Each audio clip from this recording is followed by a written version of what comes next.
You suck at building commander decks. What? No, I don't, egoist. I know how to build a commander deck. Now, don't try to deny it. Why else did you click on a video literally called How to Actually Build a Commander Deck if you didn't suck at it? So, now that we've gone over your ego issue, let's go into how to actually build a commander deck.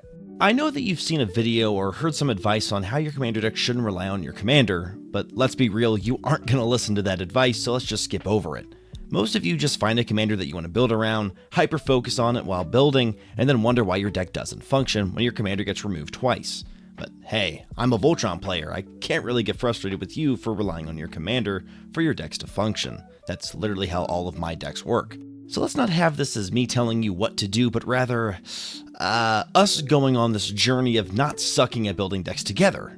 Yeah, perfect. And so when building a deck, as I said before, first and foremost, we're going to start with the commander as our building point. Now, there can be a lot of reasons you want to build around a commander. Maybe you ripped a cool commander from a pack, or you just thought that they were hot or something.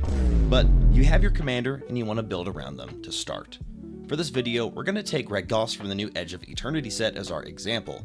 The first thing that we want to do is actually read the text on the card. You might not know this, but it's actually kind of important that we understand what those silly words mean, since our goal is probably to use them in our games. On a real note though, it's important to really get into the nitty-gritty of a card's text before actually building it. For instance, Radgast has the effect on every end step, not just our own, that if we gain life we can untap him. This opens up the door to a lot more options on how we can build the deck, now trying to focus on dealing burn damage on other people's turns that can have been lost if we just read the first couple lines and hyper-focused on the food aspect of him. And so, now that we've read the full card of Radgast, we understand that when he's on our board, all of our artifacts are foods in addition to their other types. We can pay 1 and sack a food, or in our case, any artifact we control, and deal 3 damage to the entire table, and then on each end step if we gain life, we can untap him.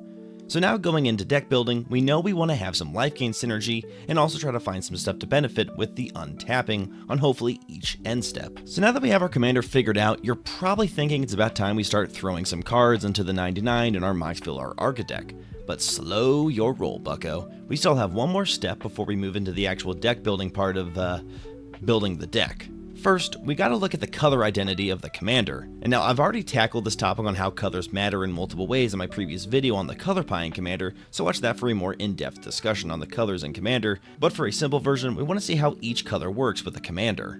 Red in Radgast represents the artifacts and burn synergies, while white represents the life gain and untapping effects. It's important to look into why and how a color works with a commander before actually building. If you don't, it can be very easy to go into that autopilot mode of just throwing in so-called staples into the deck that are not actually necessary for it to work or even be synergistic. So now that we have our commander down to a T and know how our colors synergize with it, we can finally start throwing cards into our deck list, right?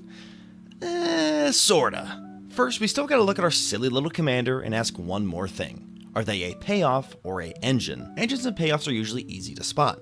Joyra, whether like Captain, lets us draw a card whenever we play a historic spell, being a card draw engine to a combo win usually. Ishin doubles our attack triggers, being a good payoff for already having attack triggers on the board. The most versatile commanders being ones that can be classified as both engines and payoffs.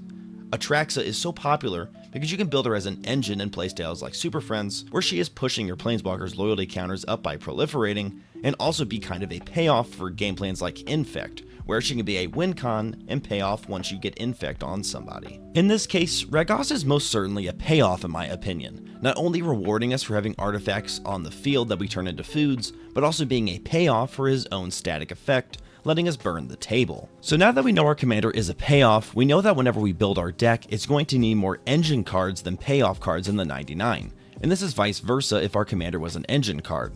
Since we always get access to our commander, that means that we always have access to an engine or a payoff, meaning that our 99 will need more of the other to function. Now, sadly for me and Boros, it being one of the worst color combos possible for engines like card draw and ramp, but we should be able to manage. So now that we fully understand our commander, its colors, if it's a payoff or it's an engine, we can actually start adding cards to our deck list.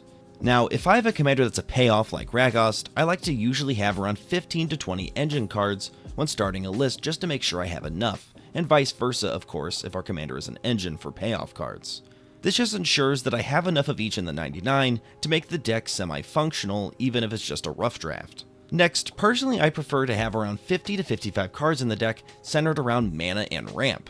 Now, I usually split this number into 35 land cards and 15 to 20 pieces of ramp, but if you want to go higher or lower based on your game plan or personal preference, that's totally fine. So, let's say that we have 15 engine cards and 50 land and ramp cards. That leaves us 35 cards of actual fun stuff to put on our commander deck.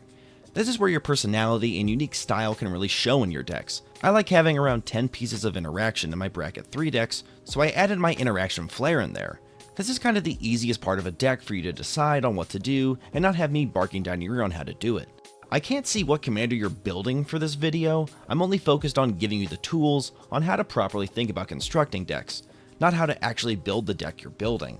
And now, at 3:53 in the morning, with eye bags and an empty Dr. Pepper, you stare back at your Mox field and see a 100 card deck.